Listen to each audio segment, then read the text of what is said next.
आत्मीय बंधुओं प्रणाम। आध्यात्मिक यात्रा विद प्रमोद जोशी में आपका हार्दिक स्वागत है।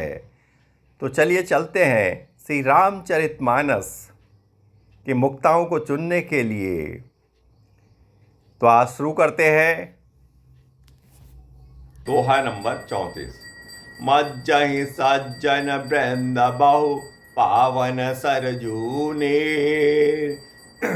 जपहि राम धरि ध्यान उर सुंदर श्याम शरीर।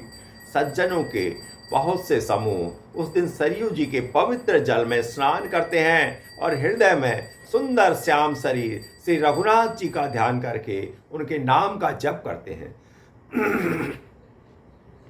दरस परस मज्जन रूपाना हरई पाप कह वेद पुराना नदी पुनीत अमित महिमा अति कही न सकई शारदा विमलमती।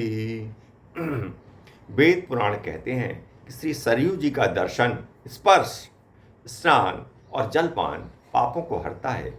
यह नदी बड़ी ही पवित्र है, इसकी महिमा अनंत है और जिसे विमल बुद्धि वाली सरस्वती जी भी नहीं कह सकती। राम धाम दापुरे सुहावने लोक समस्त विदित अति पावने चारि खाने जग जीव अपारा अवध तजे तनु नहीं संसारा। यह शोभायमान अयोध्यापुरी श्री रामचंद्र जी के परम धाम की देने वाली है। सब लोकों में प्रसिद्ध और अत्यंत पवित्र है। जगत में अंडज, स्वेदज, उद्भिज और जरायुज चार खाने प्रकार के अनंत जीव हैं। इनमें से जो कोई भी अयोध्या जी में शरीर छोड़ते हैं वे फिर संसार में नहीं आते, जन्म मृत्यु के चक्कर से छूटकर भगवान के परम धाम में निवास करते हैं। सब विधि पुरी मनोहर जानी सकल सिद्धि प्रद मंगल खानी विमल कथा कर कीन अरंबा सुनत न साहि काम मद दम्बा। इस अयोध्यापुरी को सब प्रकार से मनोहर, सब सिद्धियों की देने वाली और कल्याण की खान समझकर मैं इस निर्मल कथा का आरंभ किया, जिसे सुनने से काम, मद और दंभ नष्ट हो जाते हैं।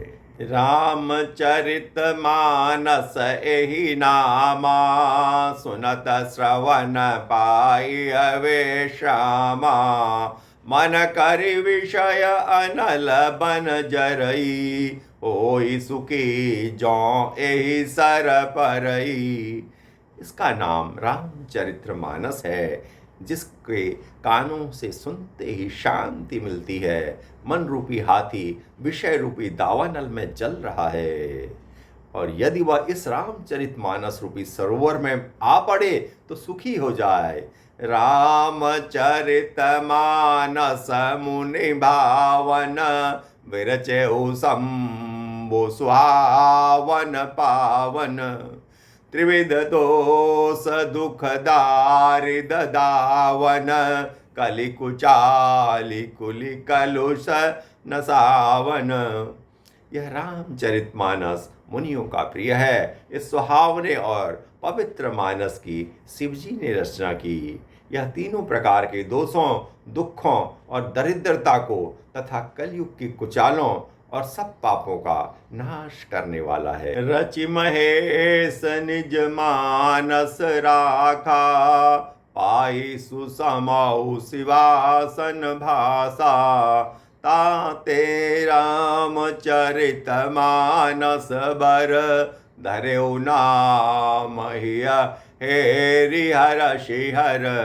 श्री महादेव जी ने इसको रचकर अपने मन में रखा था और सो अवसर पाकर पार्वती जी से कहा। इसी से शिव जी ने इसको अपने हृदय में देखकर और प्रसन्न होकर इसका सुंदर रामचरितमानस नाम रखा। कहूँ कथा सोई सुखद सुहाई, सादर सुनहु सुजन मन लाई।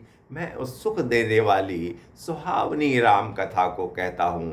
हे सज्जनों, आदर पूर्वक मन लगाकर इसे सुनिए। आत्मीय बंधुओं, कमेंट्स में अपनी राय से ज़रूर अवगत कराएं और कमेंट्स में जय श्री राम लिखना ना भूलें। प्रणाम, धन्यवाद।